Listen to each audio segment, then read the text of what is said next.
Welcome into the Spiritual Evolution Podcast. My name is Brian Doyle, and today I want to talk to you about artificial intelligence and how that can impact our future of work and how we can assimilate the AI in a healthy and moral way. And really, I think people just need to start thinking a little bit more broadly and just into the future about what this world could possibly look like. Um, the I would say the exponentialists, the people who are sort of on the front lines of AI, who are in these podcasts, David Shapiro, Julia McCoy, Wes Roth, people like this who, I recommend listening to these people because they are um, making a huge impact on the thoughts that are surrounding this future AI narrative, and also just um, giving us ideas about the future, what it could possibly look like. What does it look like in a post-labor economy? That's what David Shapiro talks about. um, how fast is AGI going to get here? Do we already have AGI? How many people is this going to replace in their jobs? All of this type of stuff. Because we can't look at it as evil, as something that's bad that we have to avoid, that we can't change, that we have to just kind of run away from, because it is going to be a part of our future. So, with that being said, we have to find alternative solutions, whether that be technologically based solutions or um, solutions that are more natural, more part of the land, more part of the earth, where we are living a healthy lifestyle outside, farming, doing cold plunges, working out outside, getting good sunlight, um, you know, meditating and spiritually evolving through reading, ancient texts and the Bible and, um, Buddhist texts and Hindu texts and spiritual science. You know, how are we um, how are we able to get to that point where we actually do have the freedom to do those things, to cultivate our own life, to cultivate our own businesses, to be entrepreneurial, to be creative, but to not get lost in the abyss of, everything's taken care of for you. You can just be a consumer. You can just, watch football and gamble on football and do psychedelic drugs all the time and go out and have fun because we're going to give you money from the government because AI is so powerful, right? So like there's like the two sides of that. It's hard to see into that abyss of like what's the middle ground? How can we really cultivate that middle ground in a social sphere, um, but also in a creative sphere where we're not relying completely on the AI to be creative for us, even to be a partner with us. It's not necessarily something that, I think it can be a partner, but it can't be something that is thinking for us.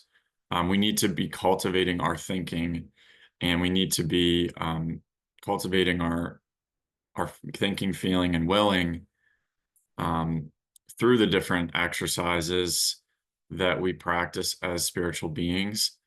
And it's going to be more and more difficult to exercise these practices in some cases because because of the abyss of proliferation of technology. Because technology makes us more isolated in terms of what we've seen over the past few decades. Will this new technology make us less isolated somehow, right? That's really the question we have to ask, because we know that the corporations and the people that have the money and the power, they don't really want us to have that ultimate, I would say, health and ultimate wellness, I guess, and I would say, and also wealth, right? So they don't want us to have health or wealth, but at the end of the day, health is wealth. So if we figure that out, we can turn the tables on the whole system. Because right now the system is built around us just working a 9 to 5 job every day and working our ass off just to make ends meet, right? Just to make it, just to have a chance. And right now it's just that's all it is a lot of times, and people are working jobs just to make money, which is not healthy either. Um, and so, how can we get back to um, more of a natural state while also being creative and creating new ideas and, you know, revenue and things like that from those ideas. And I think a lot of it does end up being online, because that's what we're doing right now, right? I'm on YouTube, speaking about this topic, and maybe someday I create a business that is based around some of these principles, and I'm trying to help people um, to get to a point where they are healthy, because again, health is wealth. And so flipping the tables on this neoliberalism experiment from the past 100 years, they basically have tried to convince us that wealth is health. And I think that part of the issue with the longevity community and the people who are trying to live forever and the AI people and the exponentialists is they think that all of this wealth that is going to be created from the AI and from all these businesses that the corporations is gonna lead to our health, right? But really, I think that's backwards. I think we have to flip that narrative, and we can't rely on this future where we think, oh, everything's going to be great, and it's like a utopia, right? We can't rely on the idea of a utopia. Um, we have to cultivate the utopia within ourselves in a way. We have to cultivate that spirit, that I, that consciousness within our own souls, so that we can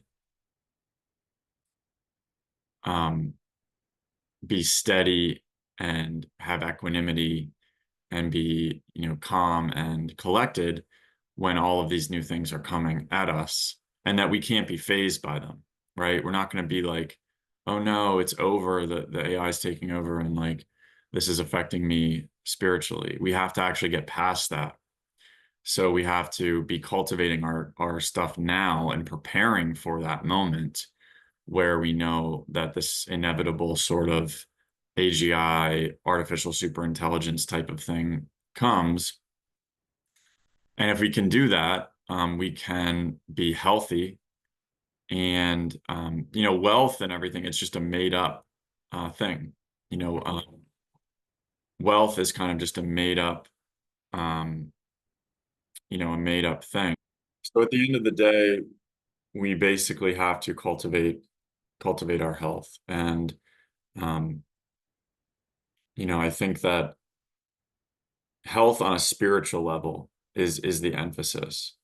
I think a lot of people they're basically just at the surface level. They're just at physical level, right? So these people who I listen to, who, Jack Cruz and people like that, they talk about, how important it is to get sunlight. And, especially now when the sun is less prevalent in the sky, during the day, at night, that we should be, eating less vegetables and eating more like meats, because evolutionarily that's the best thing in terms of um what would be available to us back in the day, and I've attempted to do that, But spiritually, I feel that it's impacting me negatively. So it's kind of this weird thing where, like, I think physically it actually probably did help me, but spiritually, I felt not the same. So, we have to really be discerning. That's really a key thing, is discernment. What does it mean to you, you know, that, these things, what do these things mean to you, and how does it impact your well-being in your life? But I think it starts on the individual level, and it starts with us thinking about others more than we think about ourselves. How can we help others? How can we, just in the smallest things every day that we can do? It could be just smiling at someone, waving at someone, letting someone go when you're driving, not, just all of these like different things, cleaning your house, or if someone's coming over, like doing something extra special because they're coming over, maybe giving them like a gift they didn't expect. All of these types of things is the only thing that's going to carry us through. Um, because there's going to be a huge wealth gap, is what I'm getting at, that comes of this. And whether it's a good thing or not, I invest in cryptocurrencies because I see that at least these are decentralized versions of some of these technologies. And so I think that, again, it's like, how do we assimilate in the future these different technologies? And I think that decentralization is one of those ways. So like a project like BitTensor, which is an AI crypto project that is decentralized and is trying to sort of decentralize the AI space. Now, a lot of these people, obviously, none of them are most likely, well, I'm not going to judge them, but I just know that, yeah, a lot of them are basically trying to get the AI stuff out there and things like that. But maybe there's room in the future there for like the real truth, and but I think when these big companies like OpenAI, Meta, Anthropic and things like that, like when they start to um start to get bigger and bigger, it's not good for necessarily society, because we have to rely on these like closed garden, sort of walled garden, powerful machines and things that are very controlled and, sort of controlled in the way that the big corporations want them to be controlled, or the prevailing narrative, I guess you could say, and how that is being controlled from the top down. And so again, we have to cultivate from the bottom up. It starts with our own well-being. It starts with eating the right things. It starts with being in the right environment. It starts with, just being healthy in general. Um, it starts with meditating, with having a healthy soul and cultivating that. And then it starts with finding out what you need to do in life, and if you take those four things and you work from the bottom up, it's a grind, but it's not as much of a grind as you think, because you have a capability. We all have the capability to spiritually evolve. And that's what we're here to do. We're not here to physically evolve. That's not the case. So a lot of these AI people as well will kind of hone in on the you know, Darwinian survivalist mindset. And that's kind of how they think. That's kind of how they think that humans are. And that's how they think of intelligence. So, but we know as spiritual beings that there is a cosmic intelligence, right? There's not just this material intelligence. And using our intelligence for material things is not healthy. It's not the right thing for sense-based things. So how can we balance this?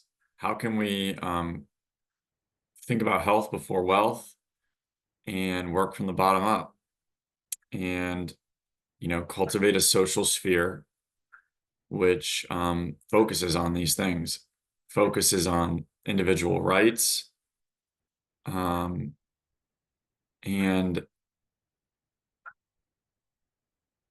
an economy that is potentially post-labor, which means no more labor or less labor, where do these people go?